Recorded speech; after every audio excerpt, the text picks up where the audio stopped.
Você já reparou como as coisas estão subindo? Preço da comida? Aquele negócio da guerra da Ucrânia, então, uma expectativa de que o trigo vá lá em cima.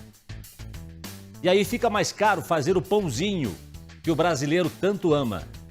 Por isso a gente vai aprender a fazer um pão mais barato agora, né? Com menos farinha. E aí, mas como é que consegue fazer um pão mais barato, com menos farinha de trigo, né? Mas o pessoal do Senac é bom nisso. Quer ver? E a gente vai falar com o Rafael agora, que já botou a touquinha, né? Já botou a máscara, tá lá dentro da cozinha do Senac. Como é que faz, ô Rafael? Tem uma dica boa pra nós aí, não? Tem sim, Jasson. Tem opções de farinha pra gente trocar aí, ou até mesmo fazer a substituição para fazer o pãozinho mais barato.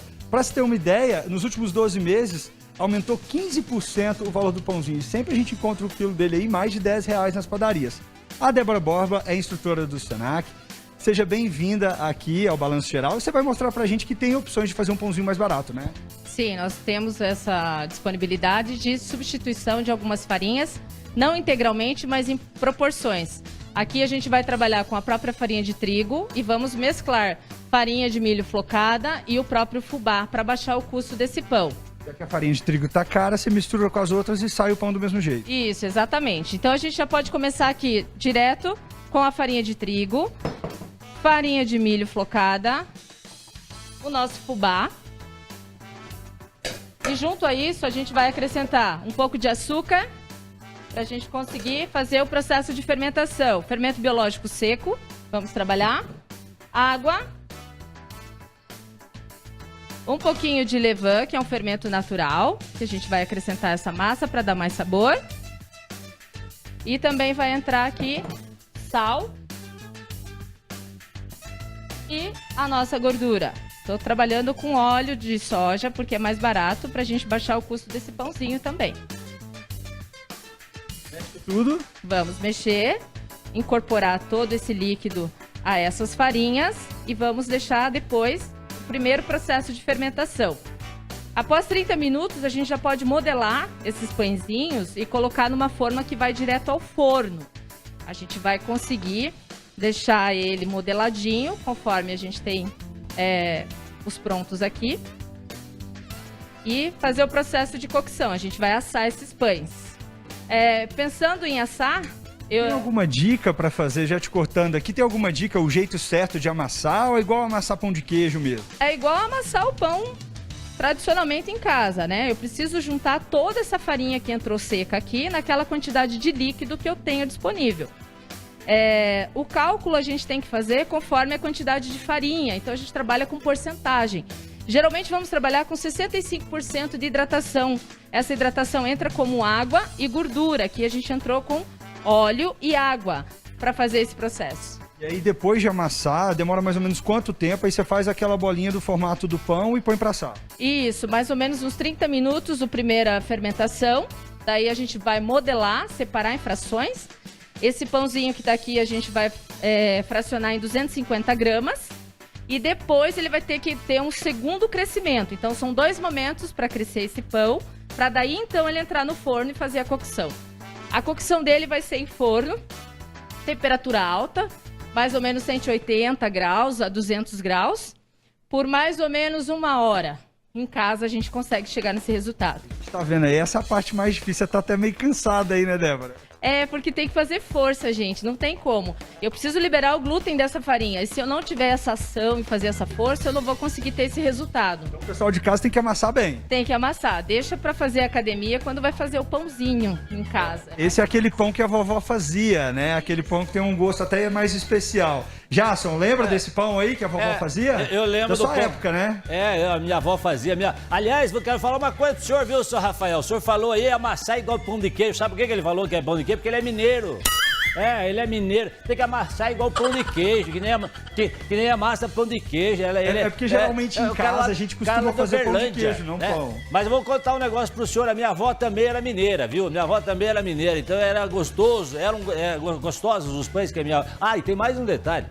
Vovó, que eu chamava de baba, né? A baba, ela fazia o pão e assava o pão no forno lá fora no terreno.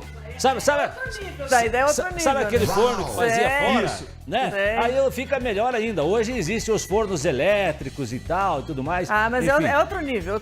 Não se compara. É gostoso. Mas esse pão é o Inclusive, ó, seguinte, você vai ter a que trazer Débora pra já nós ainda deixou hoje, pronto tá? aqui, Jason. Ó, a Débora já deixou pronto aqui no forno, tá ó. frio já, né? Olha aqui. O forno não é aquele forno da sua família, mas ó, olha o pão. Que maravilha que fica.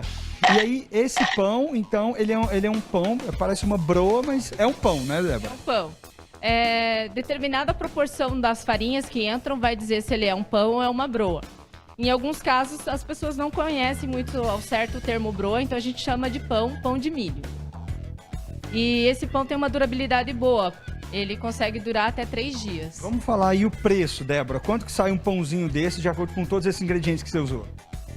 Com esses ingredientes, a gente tem um custo de um pão de 250 gramas de 78 centavos.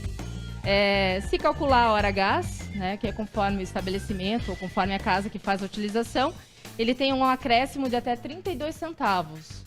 Bem mais barato, né? Bom, e agora eu vou resistir tirar essa máscara aqui, que receita a gente tem que experimentar, né? Vamos ver se ficou bom mesmo. Essa é a vida do repórter. Nossa hora da fome, eles fazem isso. Foi fazer receita de pão, foi fazer receita de comida, tem que experimentar. Muito bom, gente. Agora é o seguinte, o Tá senhor, aprovado. por favor, o senhor traga esses pãezinhos aqui para a redação que nós vamos estar, que nós estamos esperando.